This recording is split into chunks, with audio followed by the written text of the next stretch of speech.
Hello everyone, welcome back to our YouTube channel golden number 1 classes. So हमने किया है पहले 2021-2022 के प्रीवियस ईयर। अब 2020 का प्रीवियस ईयर के हमने हाफ कर दिए हैं 91 से लेकर 121 तक, और अब नेक्स्ट कर रहे हैं 122 से लेकर के 150 तक।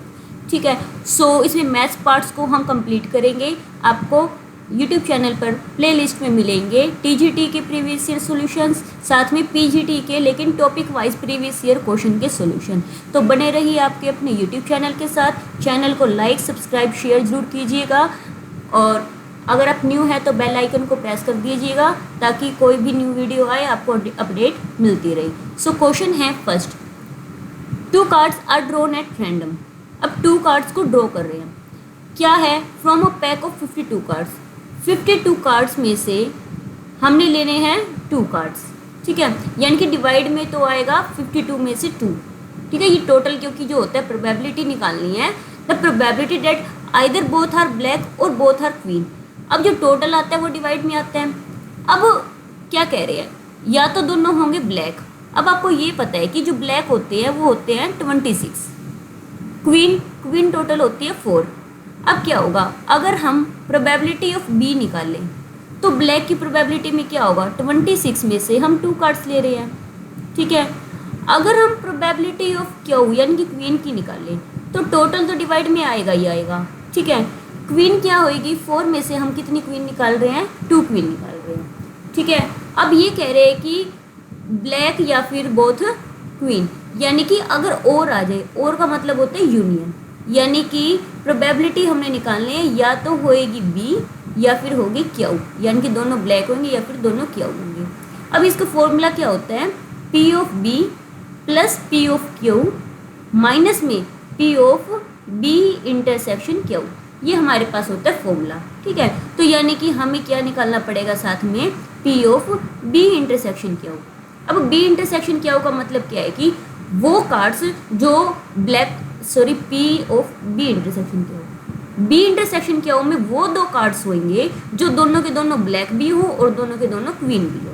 ठीक है, तो हमारे पास टोटल कितने कार्ड्स हुए जो दोनों के दोनों ब्लैक है, टोटल हमारे पास कार्ड 2 होंगे, क्योंकि दोनों क्वीन हमारे पास 4 में से 2 तो ब्लैक होती है और 2 रेड होती हैं। तो 2 हमने लेनी है क्वीन और 2 लेने हैं ब्लैक, बाकी लेने ब्लैक। तो 2 इसमें से और ब्लैक भी 2 लेने पड़ेंगे। तो ही होगा ना कि दोनों की कॉमन आ रहे हैं। मतलब हमारे पास टोटल ब्लैक अगर 26 है और टोटल क्वीन हमारे पास 4 है, तो दोनों का इंटरसेक्शन मतलब ये जो क्वीन भी हो और ब्लैक भी हो तो 2 ही होंगे ऐसे।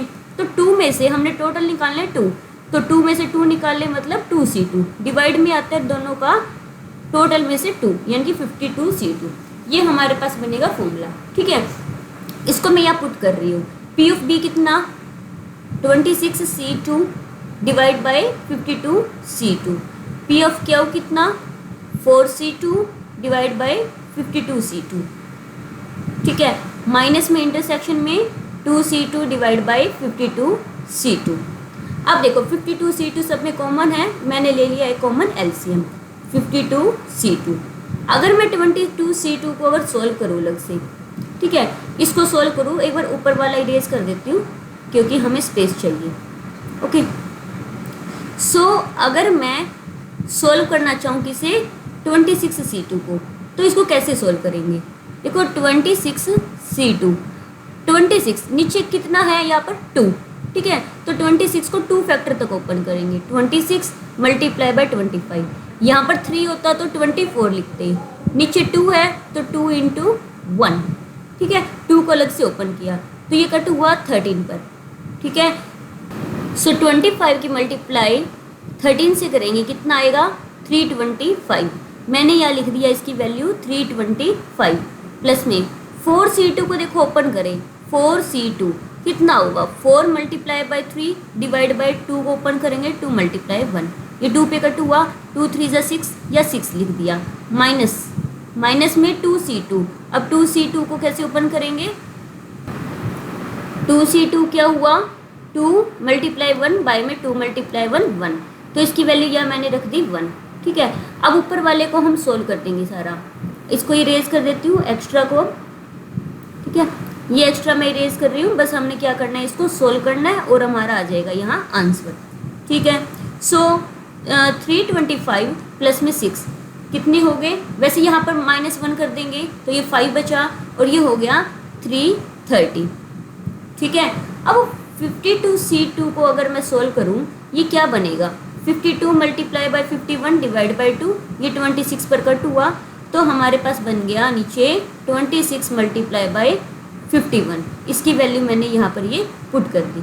अब हमने करना क्या है, बस इसको सिंपली सोल्व करना है और ये हमारे पास देगा आंसर, रिक्वायर्ड आंसर। सो इसको कैंसिल आउट करेंगे, ये 13 पर कैंसिल हुआ, अगर 2 से कट करेंगे तो और यहाँ पर 2, 6 और 5 165 और कुछ कट हो रहा है 6, 6, 12 और यह 6, ये 3 पर हो जाएगा, 3 5 ज़ा 15, 3 5 ज़ा 15 एंड 3 1 ज़ा 3, ये 17 पर।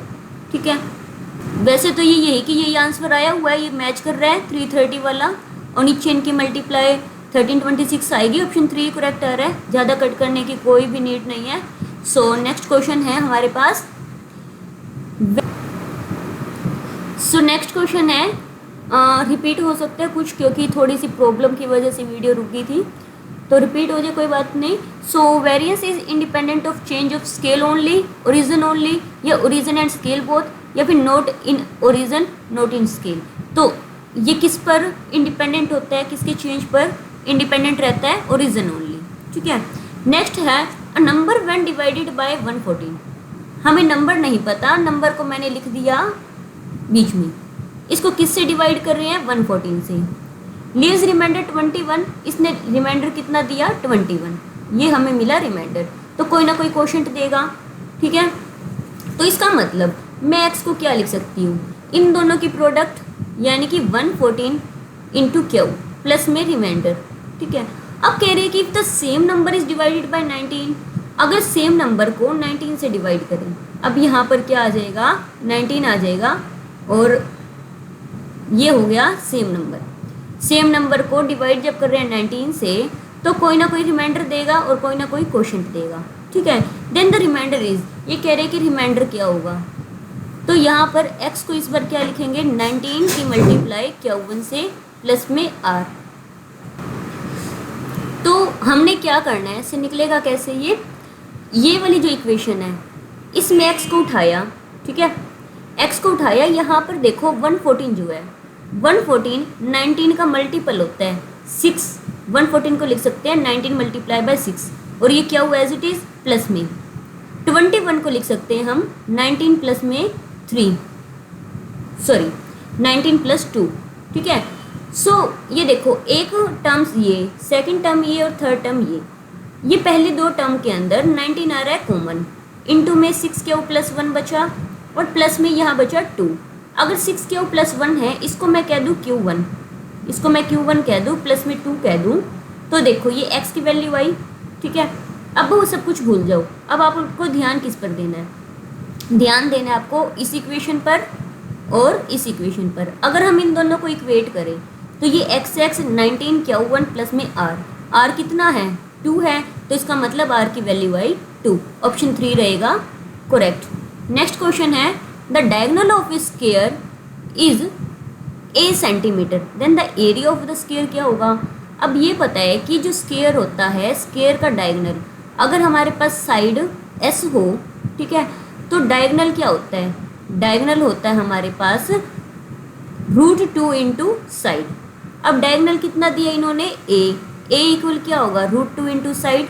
ठीक है, एरिया ऑफ स्क्वायर क्या होता है, साइड का स्क्वायर, ये होता है एरिया।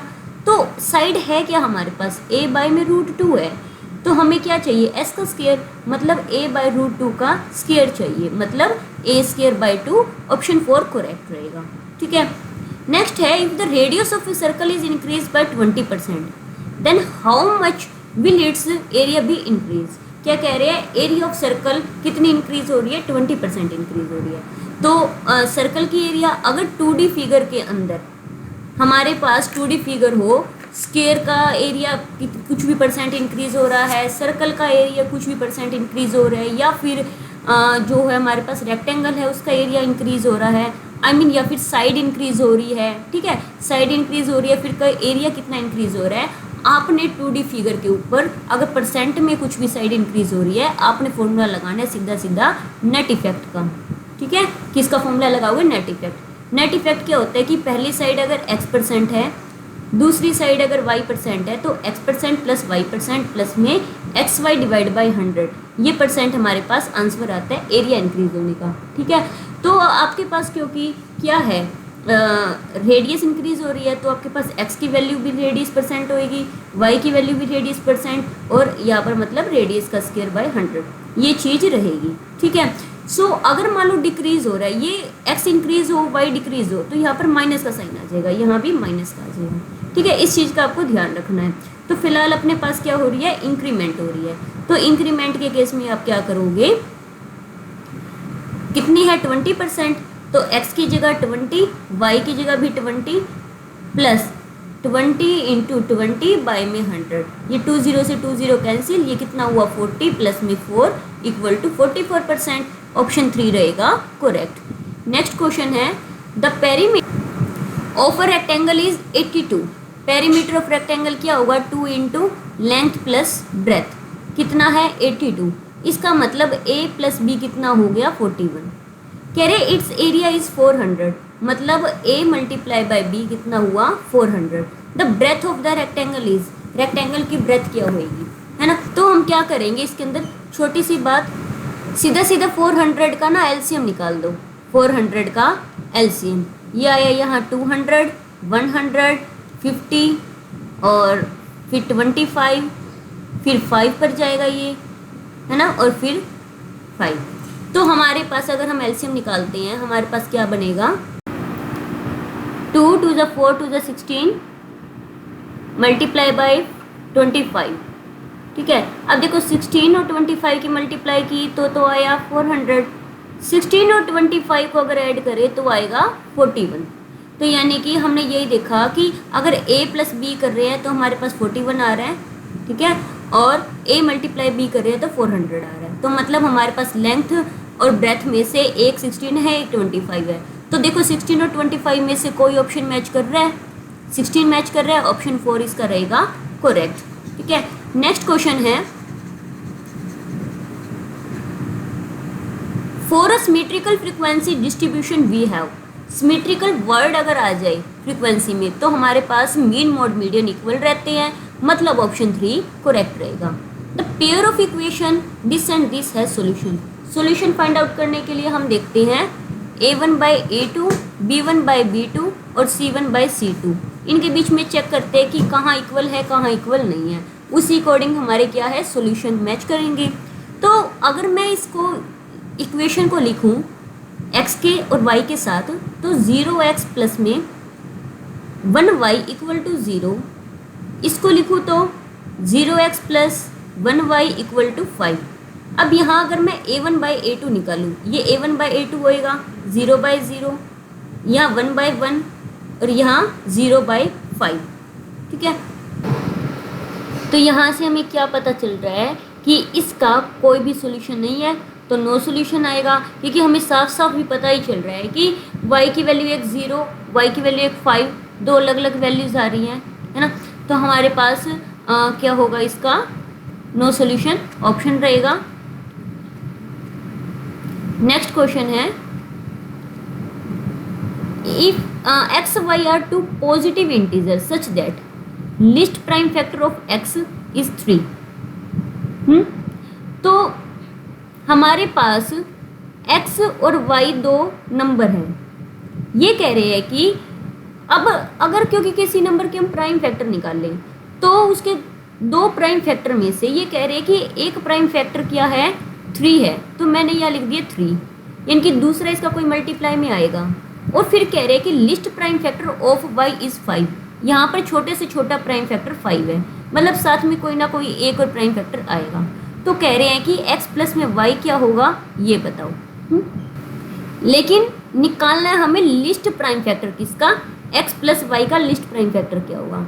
अब ये देखो इसका 3 है, इसका 5 है, अगर मैं इसका दूसरा कोई प्राइम फैक्टर निकाल लूँ तो वैसे 5 लिख सकती हूँ मैं, क्योंकि जो 3 सबसे छोटा है तो दूसरा प्राइम फैक्टर 5 हो सकता है। ठीक है, मैं यहाँ पर 5 लिख सकती हूँ लिखना चाहूँ तो। और लिखना चाहूँ तो मैं अगर 5 को ना लिखूँ, आप कहोगे कि दोनों कॉमन आ रहे हैं, है ना, तो मैं इसकी जगह 7 लिख दूंगी। ठीक है, तो यानी कि मेरे पास जो x बना वो बन गया 21, जिसके 2 प्राइम फैक्टर ये हुए और छोटे से छोटा प्राइम फैक्टर 3 है। अब मैं 5 का लिखना चाहूँगी।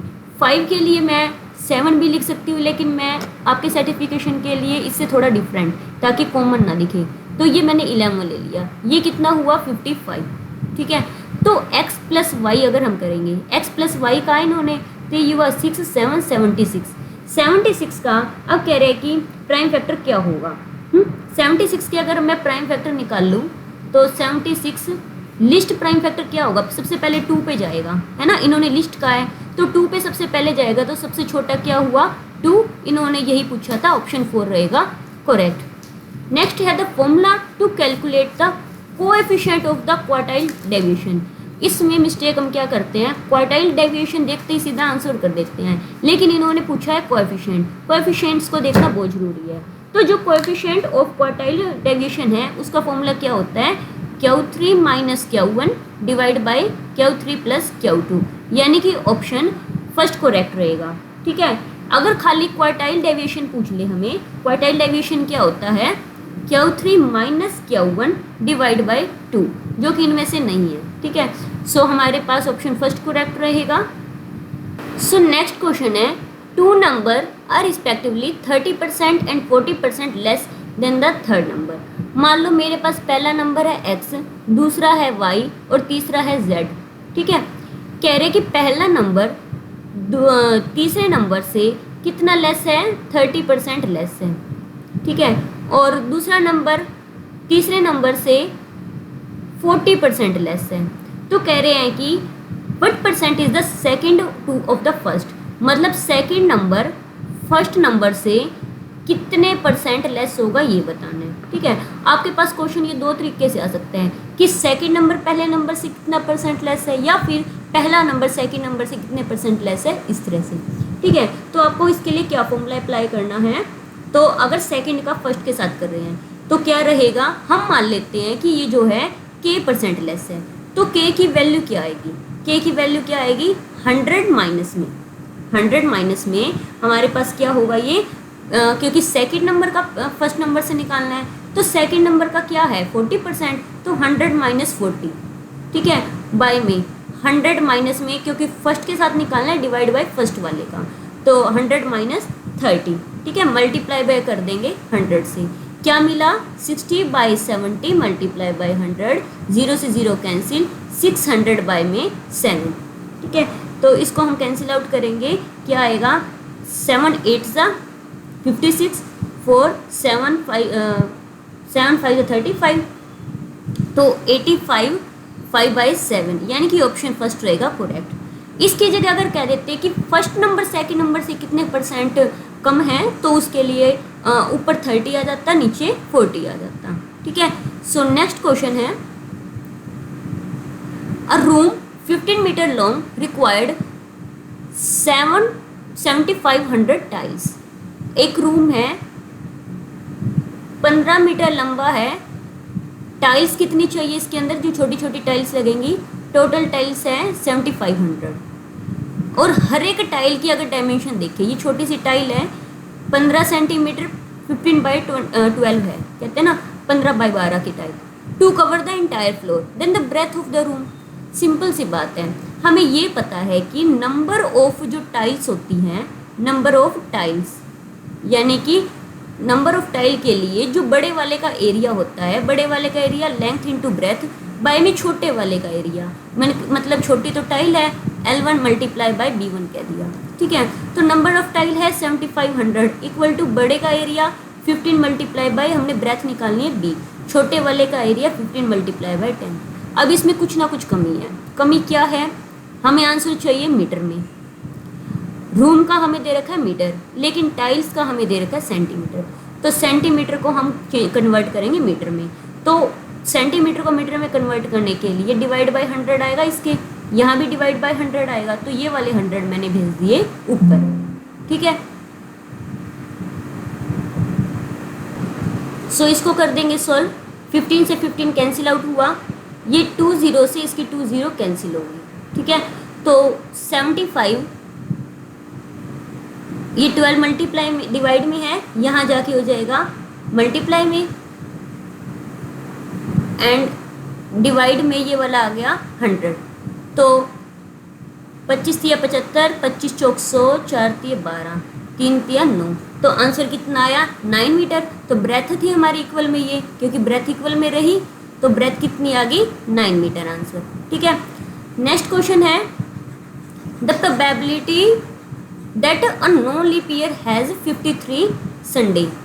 Non leap year, non leap year से ये पता चलता है कि टोटल हमारे पास 366 डेज हैं, ठीक है। अब क्या कह रहे हैं 53 संडे। नॉन लीप ईयर में जो नंबर ऑफ संडेज होते हैं वो कितने होते हैं? वैसे तो देखो हमें यूँ पता है कि 52 वीक होते हैं, ठीक है। 52 वीक में जितने भी संडे आए हमें नहीं मतलब। अब मेन संडे की प्रोबेबिलिटी ये देखनी है कि 52 वीक अगर होते हैं लेकिन प्लस में हमारे पास 1 एक्स्ट्रा डे होता है, 1 एक्स्ट्रा डे। जितने भी संडे आए जो एक्स्ट्रा डे है, अब ये जो 1 है संडे भी हो सकता है, मंडे, ट्यूसडे, यानी कि 7 दिन में से कुछ भी हो सकता है। तो टोटल जो आने की पॉसिबिलिटी है वो 7 डेज की है, ठीक है।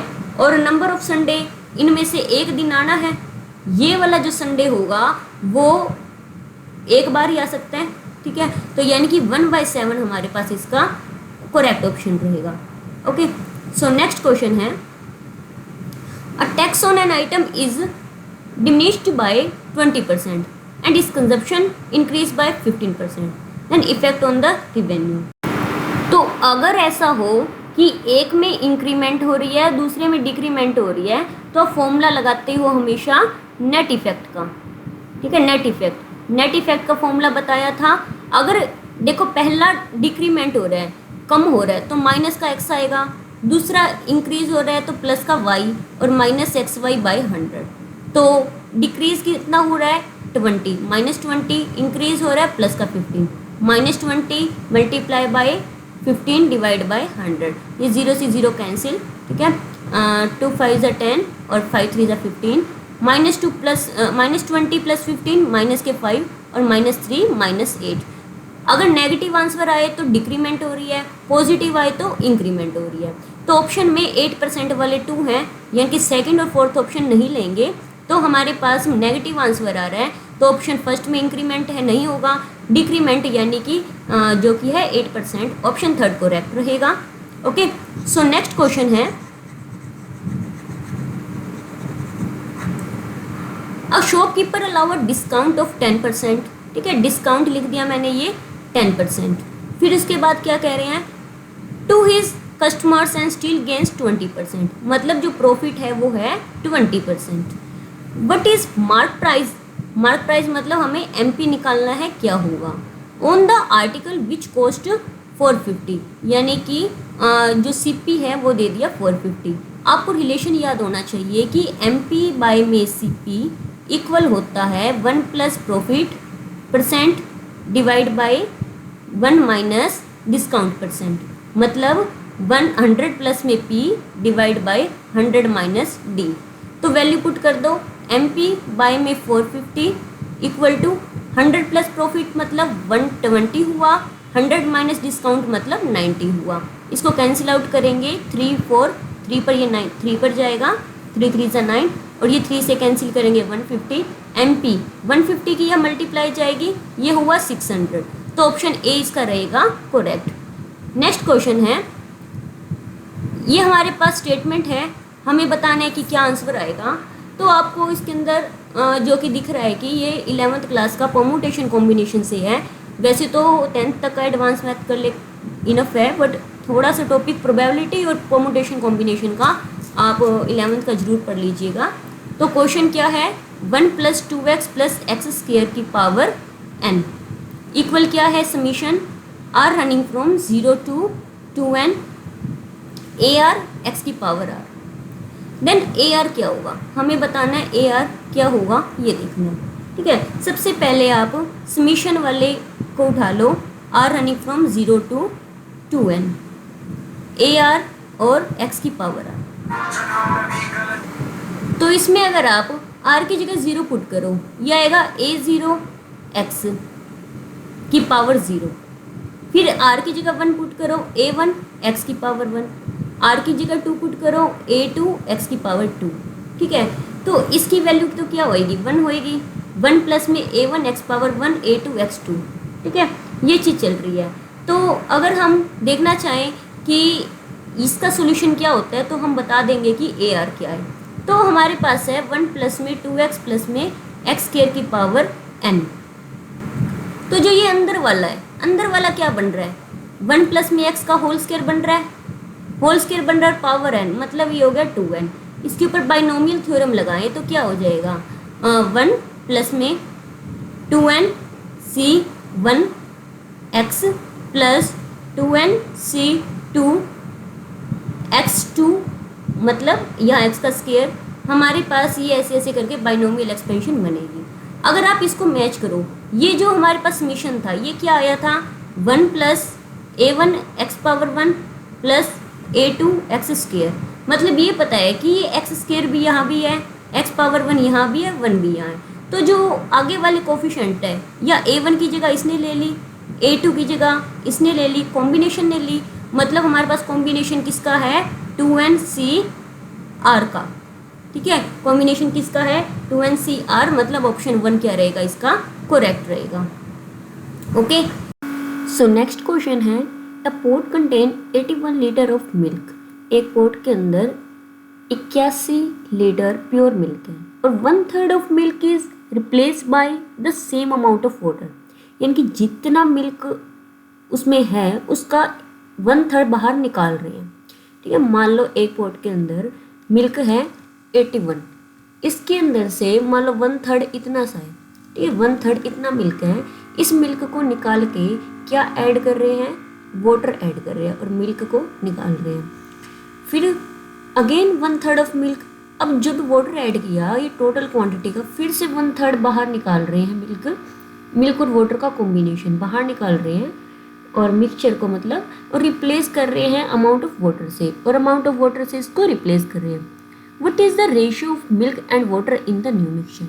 इस तरह के क्वेश्चन को आप कैसे करोगे, देखो जो भी मिल्क है, जितना भी मिल्क है वो इनटू में 1 माइनस जितनी क्वांटिटी को बाहर निकाल रहे हैं, मान लो nth क्वांटिटी को बाहर निकाल रहे हैं वो, और उसकी पावर p, जितनी बार वो टाइम रिपीट कर रहा है। ठीक है, अब जैसे कि हमारे पास टोटल 81 लीटर मिल्क है, 1 माइनस 1/3 बाहर निकाल रहे हैं तो 1/3, और उसकी पावर कितनी बार किया, एक बार और ये 2 बार, तो उसकी पावर 2। ठीक है, 3 बार करते तो पावर हम 3 लिखते हैं। तो 81 इंटू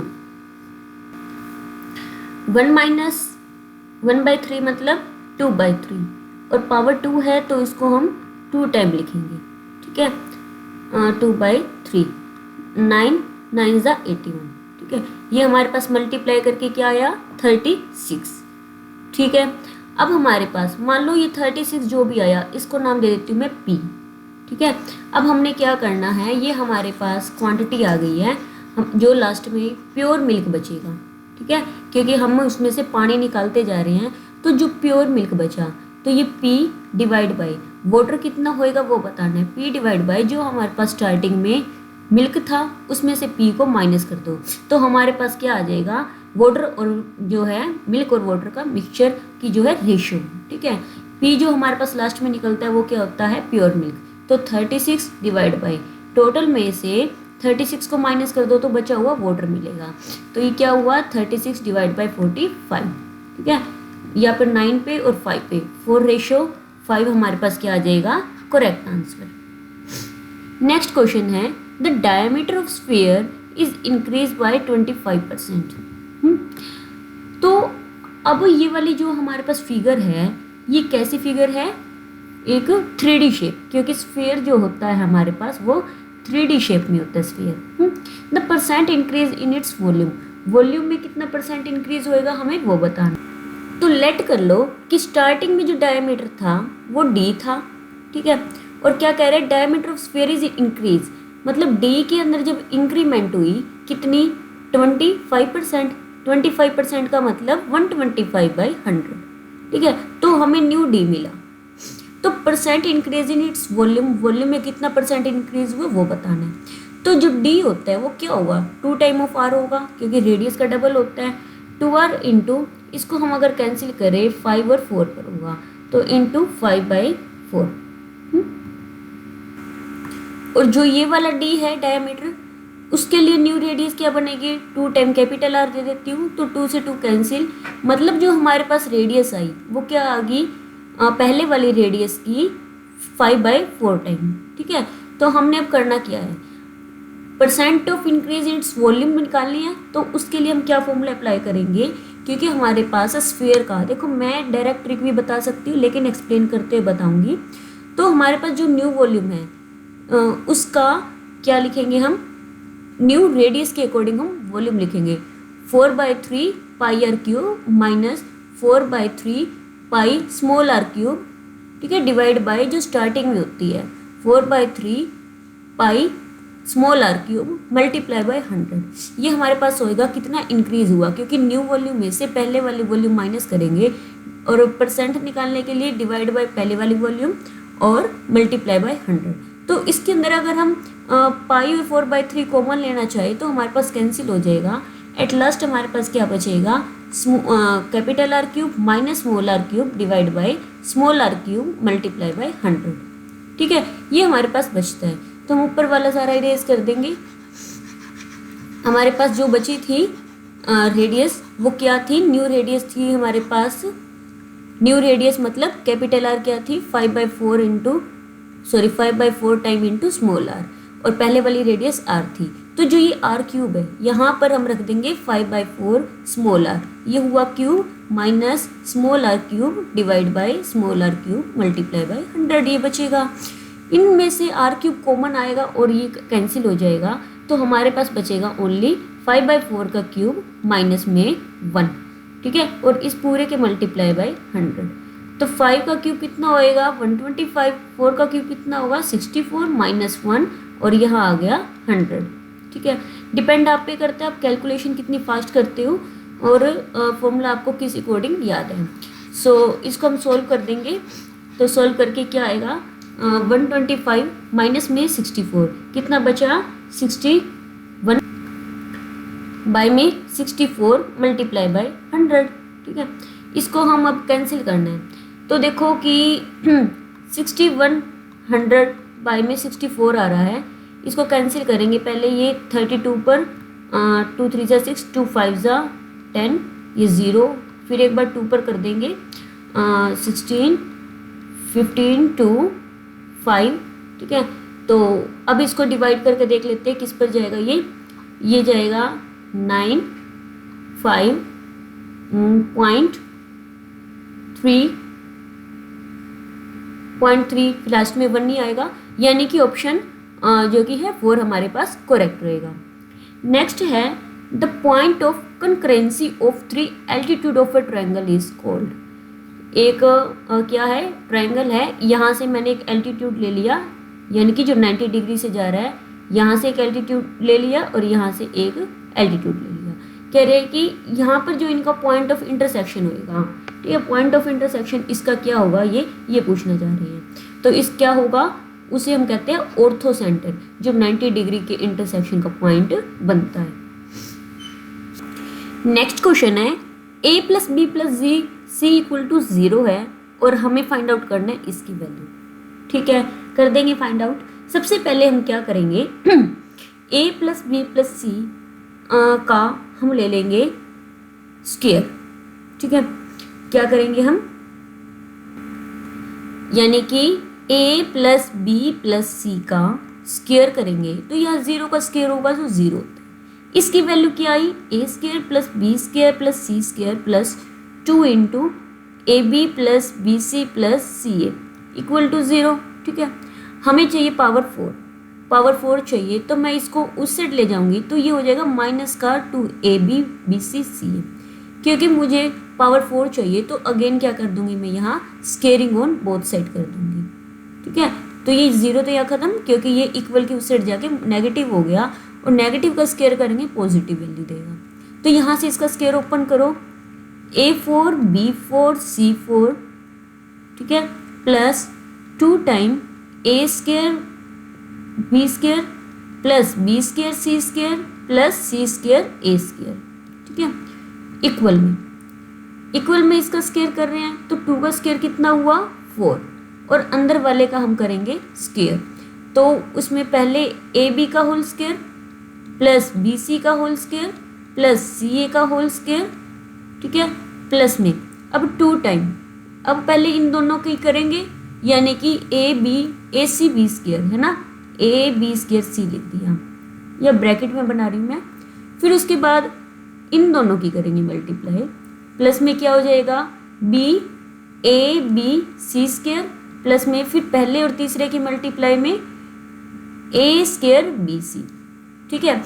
अब हमारे पास ये क्या बन गया, और इक्वल में क्या है ये वाली वैल्यू, उसके इक्वल में ये वाली वैल्यू। अब हमें जो चाहिए वो रख लेंगे, बाकी हम कैंसिल आउट कर देंगे, ठीक है। तो कैंसिल आउट करेंगे, ये देखो ये A² B² B² C² C² A² है। अब ये देखो मैं एक बार कलर चेंज कर देती हूँ, ये तो है 2 टाइम और ये है 4 टाइम, तो 4 टाइम में 2 टाइम वाला यहाँ के माइनस हो जाएगा, क्योंकि इक्वल में वैल्यू पड़ी है ये, तो ये यहाँ माइनस होगा तो ये 2 टाइम हो जाएगा, है ना, क्लियर है। तो यहाँ से हमें क्या मिलता है, A4 plus B4 plus C4 equal to 2 time, क्योंकि यहाँ से यहाँ के माइनस हुआ A² B² B² C² और C² A²। अब आप देखो, अगर 2 टाइम A² B² का अगर मैं दिखाना चाहूँ तो यहाँ से आपको वैल्यू क्या मिलती है, ओनली अंदर वाली की बात मैं क्यों कर रही हूँ, क्योंकि ये यहाँ पर डिवाइड में अंदर वाली वैल्यू चाहिए, तो इस वैल्यू का क्या होगा वो देखना है। अब इस वैल्यू के अंदर अगर आप देखो, हर किसी में से ABC कॉमन आ रहा है 2 के साथ, तो प्लस में जो वैल्यू है हमारे पास, है ना, एक बार इसको इरेज कर दूँ ताकि यूँ ना लगे डिवाइड में है, तो प्लस में जो ये वैल्यू है इसमें से 2 के साथ ABC कॉमन आके हमारे पास बचता है B plus C plus A इस वैल्यू में से, ठीक है, और B plus C plus A जो है इसकी वैल्यू 0 है, तो मतलब ये वाला पार्ट हो गया खत्म, ठीक है, खत्म हो गया, तो मैं इसको इरेज कर रही हूँ। अब हमारे पास जो बचा वो आंसर आ गया, ये मल्टीप्लाई में है, ये यहाँ आके डिवाइड में होगा, बचेगा कौन यहाँ पर इक्वल 2, यानी कि इसका ऑप्शन 1 करेक्ट रहेगा, क्लियर है। नेक्स्ट क्वेश्चन है, देखो ये क्वेश्चन समझाने में थोड़ा सा देर लगती है, लेकिन अगर हम इसे करने बैठे तो जल्दी जल्दी हो जाएगा, क्योंकि सिर्फ और सिर्फ फॉर्मूला ही अप्लाई हुआ है, वो भी 2 बार ही, ठीक है। If AB BC CA are equal कोड ऑफ अ सर्कल, देखो यहाँ एक हम सर्कल लेते हैं, ये ले लिया एक सर्कल, ठीक है, सर्कल की क्या है AB BC और CD, ठीक, ये मैंने ले ली एक AB, A से B ये कोड ले ली, BC ये A कोड ले ली, और CD की बात कर रहे हैं, CD अब देखते कैसे लेनी है, आर इक्वल कोड of a circle as centre D centre O, ये सेंटर O लिया, एंड AD डायामीटर है, मतलब हमने कैसी लेनी है ये, C को थोड़ा सा पीछे लेना पड़ेगा, इसको मैं अगेन ड्रॉ कर देती हूँ, ये कह रहे कि AD डायामीटर है, AD को पहले एज ए डायमीटर हमने ले लिया AD, ठीक है, और बाकी इनकी कोड ले ली AB BC और CD, ये कुछ इस तरह से बनेगी फिगर। अब क्या कह रहे हैं, देन AOB क्या होगा, एंगल ये बीच में O है, तो AOB मतलब इस एंगल की ये बात कर रहे हैं क्या होगा। तो अगर आप इसमें देखो, ये वाली साइड और ये वाली साइड ये ट्रायंगल बन रही है ना, क्योंकि हमने इसके निकालना है, ये वाली ट्रायंगल अगर मैं लूँ तो ये साइड इक्वल है, मतलब ये वाला एंगल और ये वाला एंगल इक्वल होगा। अगर मैं यहीं से अगर ड्रॉ करूँ तो ये वाला एंगल और ये वाला एंगल इक्वल होगा, तो ऐसे ही ये वाली साइड और ये साइड इक्वल है, तो ये एंगल, मतलब क्या पता चल रहा है, ये वाला एंगल इक्वल और ये वाला एंगल इक्वल, तो सभी जो है एंगल इक्वल आ रहे हैं, मतलब ये वाली जो एंगल है, ठीक है, ये क्या होगा, क्योंकि हमारे पास 3 पार्ट में ये डिवाइड हो रहा है, 3 पार्ट में डिवाइड हो रहा है, तो हमारे पास हमें क्या मिल रहा है कि अगर ये पूरा का पूरा 180 डिग्री 3 इक्वल पार्ट्स में डिवाइड हो रहा है, तो मतलब जो इसका थर्ड पार्ट है वो क्या होगा, उसका 180 का थर्ड होएगा। तो 180 का थर्ड क्या होएगा, 60 डिग्री। तो ऑप्शन 1 इसका करेक्ट रहेगा। नेक्स्ट क्वेश्चन है, the coordinate of ortho centre of a triangle formed by line this and this. Ortho centre के कोऑर्डिनेट। अब ऑर्थो सेंटर में आपको क्या पता है, अभी पीछे क्वेश्चन भी यही आया था कि जो है ट्रायंगल के जो एल्टीट्यूड होते हैं, सॉरी मैंने ये रेक्टेंगल बना दिया, सॉरी सर्कल बना दिया। तो हमने क्या बताना है, एक ट्रायंगल है, ट्रायंगल के हमने लेने हैं क्या, एल्टीट्यूड्स। ट्रायंगल का अगर एल्टीट्यूड मैं ले रही हूँ ये और एक ये, ठीक है, मतलब ये 90 डिग्री पर है। इनका जो इंटरसेक्शन पॉइंट होगा वो हमारे पास क्या होते हैं, ऑर्थो सेंटर। ये यही पूछना चाह रहे हैं कि क्या पॉइंट होगा।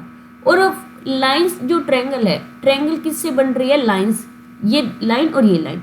तो इसका मतलब क्या है कि ये दो, अब क्वाड्रेटिक इक्वेशन कभी लाइन नहीं होती, ये कर्व होती है। इसका मतलब सीधी सी बात है कि आपको इसके फैक्टर बनाने हैं, ठीक है। तो इसके फैक्टर कैसे बनाएंगे, हमारे पास इक्वेशन क्या है, 2x² - 3xy प्लस में y² इक्वल टू 0। तो हम इसको ब्रेक कर देंगे, 2x² - 2xy और -xy plus y² equal to 0।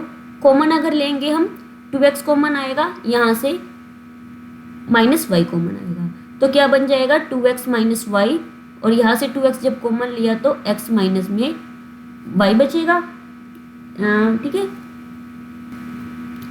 x - y equal to 0। तो यानी कि हमारे पास दो फैक्टर, एक लाइन ये निकली, एक ये निकली और एक ये गिवन है। मतलब ऐसे लगा लो आप, ये वाली जो लाइन है x plus y equal to 1 होगी, ठीक है, और दूसरी लाइन क्या होगी, 2x - y ये, और तीसरी लाइन मान लो कि x - y ये वाली है, ठीक है, और बाकी को कर दो इरेज। ये बस मैंने लाइंस लिख ली है। अब हमारा जो काम है हम वही करेंगे। ये मैंने लिख दिया x plus y equal to 1। अब हमारा काम क्या है, इनका इंटरसेक्शन निकालना। इंटरसेक्शन कब निकलेगा, जब हमें लाइन की इक्वेशन पता होगी, और लाइन की इक्वेशन के लिए हमें कोई ना कोई कोऑर्डिनेट्स चाहिए, ठीक है। हम क्या करेंगे, दो पॉइंट से कोऑर्डिनेट निकाल देंगे। एक आप ले लो ये वाली लाइन और एक ले लो ये वाली लाइन, यानी कि इनका intersection point x - y equal to 0, 2x - y equal to 0। इसमें से नीचे से साइन चेंज किया तो ये आ गया हमारे पास x इक्वल टू 0, ठीक है। x को 0 पुट करेंगे तो y भी हमें क्या मिलेगा, 0। मतलब मैंने इन दोनों लाइन का इंटरसेक्शन पॉइंट निकाला तो 0,0 आया। अब मैं इंटरसेक्शन पॉइंट निकाल दूंगी बाकी या तो इन दो लाइन का या फिर इन दोनों लाइन का, ठीक है। तो x प्लस में y equal to 1, 2x minus y equal to 0, यानी कि ये वाली लाइन ले ली और एक ये लाइन ले ली। इनका इंटरसेक्शन हम निकालेंगे तो क्या आएगा, y से y cancel, x equal to आया 0। अगर x 0 आ रहा है, यहाँ 0 पुट करेंगे तो y की वैल्यू क्या आ गई, 1। यानी कि ये वाला पॉइंट हमें क्या मिल चुका है, 0,1। अरे नहीं, 1 यहाँ पर 1 प्लस 0 है ना, तो यहाँ पर ये 1 आया है ना, तो ये यहाँ 1 आया और यहाँ से हमारे पास 3x बना था वैसे भी, क्योंकि मैंने यहाँ 0 को नोटिस नहीं किया। तो यानी कि हमें जो वैल्यू मिली है, अगेन इसको मैं नोट कर दूँ, 3x इक्वल टू 1 मिली है, इम्प्लाइज x की वैल्यू आ गई है 1/3, और 1/3 यहाँ पर पुट करूँगी, 1 माइनस 1/3, तो हमारे पास क्या मिल जाएगा, y की वैल्यू 2/3, ठीक है। एक हमें मिली 1/3 और एक मिल गई 2/3, तो यहाँ पर ये मैंने लिख दिया 1/3 और 2/3, ठीक है। तो हमें 2 पॉइंट मिल गए। एक और पॉइंट हम देख लेते हैं क्या मिलेगा, इस लाइन और इस लाइन का, यानी कि x plus y equal to 1 और x minus y equal to 0 का। तो ये हमें क्या मिलेगा, 2x, क्योंकि कैंसिल होगा, इक्वल टू 1, x की वैल्यू 1/2, यहाँ 1/2 पुट करूँगी, y की वैल्यू भी क्या आएगी, 1/2। तो मतलब ये वाला जो पॉइंट है हाफ कोमा हाफ मिल गया, ठीक है। अब ये सब कुछ खत्म करो। अब हमने क्या देखना है, मेन, मैं एक बार कलर चेंज कर देती हूँ इसका। क्या कह रहे हैं, इनका इंटरसेक्शन निकालना है, पॉइंट हमें मिल गई, इसका नाम है ए, इसका नाम है बी और इसका नाम है सी, और ऑर्थो सेंटर हो गया ओ, ठीक है। और यहाँ पॉइंट दे देती हूँ डी, इधर ई और इधर एफ, ठीक है। अब हम क्या करेंगे, कोई भी दो लाइन की हम इक्वेशन निकाल देंगे, ठीक। तो अगर ये वाली लाइन की बात करूं, इस लाइन के लिए ए से लेकर एफ तक, यानी कि ए एफ लाइन की अगर मैं इक्वेशन निकालना चाहूँ, मुझे क्या मिलेगी, y माइनस में वाई नोट, ठीक है, y minus y naught, y naught मतलब 1/2 इक्वल टू स्लोप, स्लोप जो होएगी, और x माइनस में x नोट, x नोट मतलब 1/2, ठीक है। या फिर ये वाली पहले y की होती है, ये x की होती है फिर, ठीक है। अब हमें ये देखना है कि m क्या आएगा, क्योंकि ये वाली लाइन और ये वाली लाइन आपस में परपेंडिकुलर है, तो इसका जो m होएगा वो इसका नेगेटिव रेसिप्रोकल होगा, मतलब इसका m क्या होगा, y equal to 2x, x का कोफिशिएंट क्या होता है, m होता है। तो जो इसके ऊपर परपेंडिकुलर लाइन है, परपेंडिकुलर लाइन का जो m होएगा, मैं इसको कैपिटल M अगर बोल दूँ तो वो क्या होएगा, एक तो 2 को कर दो 1/2 और एक लगा दो माइनस का साइन, ये इसका m हो गया। तो यहाँ पर हम इस m की जगह क्या लिख देंगे, माइनस के 1/2 इक्वल में माइनस के 1/2 इंटू में x माइनस 1/2, ठीक है। तो इसको हम कर देंगे सोल्व और हमें मिल जाएगा AF। तो AF को सोल्व करो, y माइनस 1/2 है या 2 मल्टीप्लाई में जाएगा, तो ये बन जाएगा 2y minus 1 equal to minus x और माइनस माइनस प्लस 1/4, ठीक है। तो ये क्या बन गई लाइन हमारे पास, 2x प्लस में y इक्वल टू 5/4। यहाँ थोड़ी सी मिस्टेक रहेगी, ये वाला 2 अंदर मल्टीप्लाई क्यों होएगा, दोनों साइड अगर मैं एलसीएम लिया है, यहाँ पर एलसीएम लिया यहाँ पर, तो ये 2 इधर पड़ा है और इसका एलसीएम यहाँ पड़ा है, तो यहाँ से ये कैंसिल होगा ना, ठीक है। और ये वाला 2 हमारे पास यहाँ पर 2 है, ये तो 2 से 2 कैंसिल, तो ये क्या बन गया 2y plus x equal to यहाँ पर 2 2 ज़ा 4, यानी कि हमारे पास हो गया ये 3/2 और ये 2 यहाँ मल्टीप्लाई में चला जाएगा, ये बन गया 4y plus 2x equal to 3।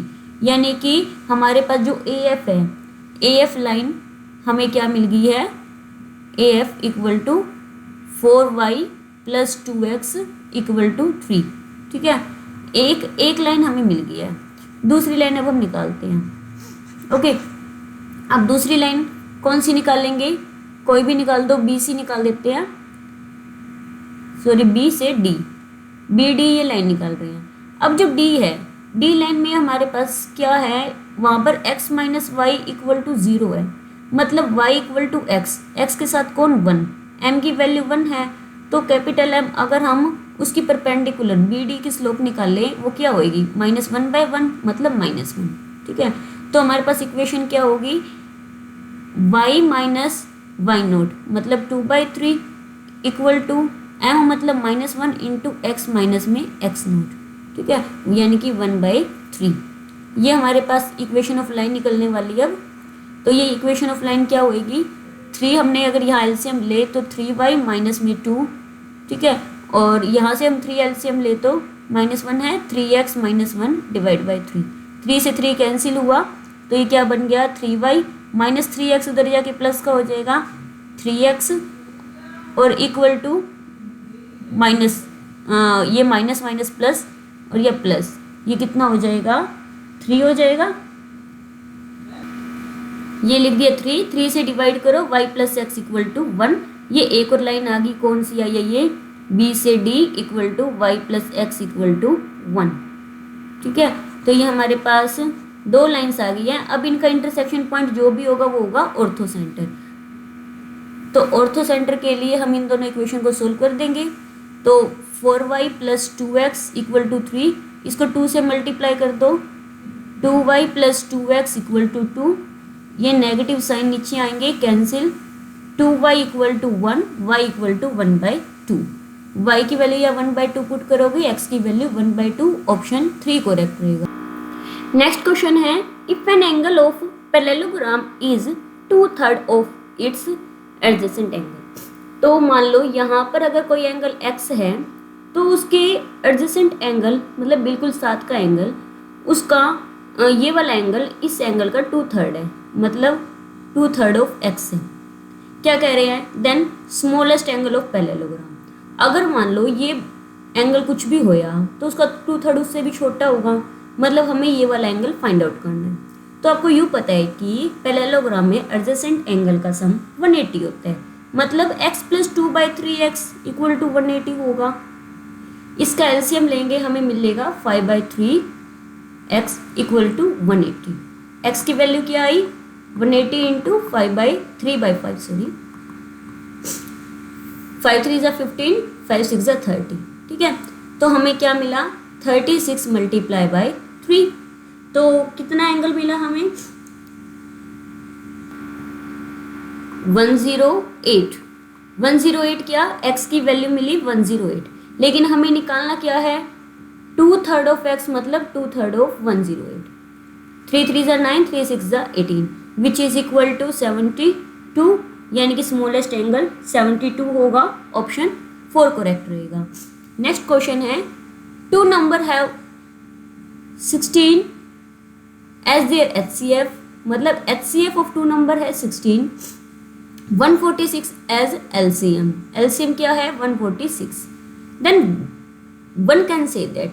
सबसे पहली बात ना, कुछ भी ऑप्शन देखने से पहले ये देखो कि क्या ये दो नंबर का LCM और HCF हो सकता है। आपको ये पता होना चाहिए कि जो LCM है उसको HCF पूरा पूरा डिवाइड करते हैं।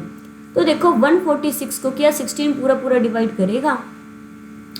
तो 2 8 = 16, 7 और ये 2, ठीक है, और सॉरी 3, आगे तो कटेगा ही नहीं। जब LCM ही HCF को पूरा पूरा डिवाइड नहीं कर रहा तो ये हो ही नहीं सकते। HCF LCM को पूरा पूरा डिवाइड ना करे, इसका मतलब ये किसी दो नंबर के LCM HCF नहीं हो सकते। क्वेश्चन में कह रहे हैं कि many such pair of number exist. अरे एक पेयर ही एग्जिस्ट नहीं कर रहा तो मैनी कहाँ से करेंगे? ओनली वन कर ही नहीं रहा, नो सच पेयर एग्जिस्ट। तो इसका मतलब ऑप्शन 3 इसका रहेगा करेक्ट।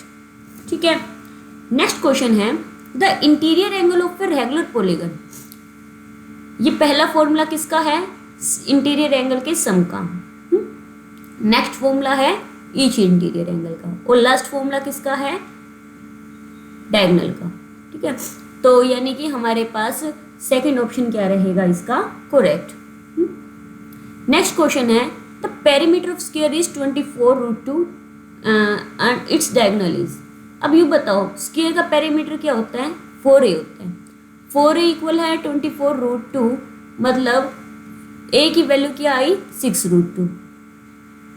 ठीक है, डायगोनल क्या होता है? √2 इंटू में a क्या होता है? डायगोनल। तो a तो हमारे पास है 6√2 और इसके साथ √2 और आ जाए तो कितना हुआ? 12। तो डायगोनल हो गया 12। ऑप्शन इसका 4 करेक्ट रहेगा। नेक्स्ट क्वेश्चन है, what is the number in the unit place of the flowing. Unit place पर फाइंड आउट करने के लिए आपको क्या चीज ध्यान देनी है? देखो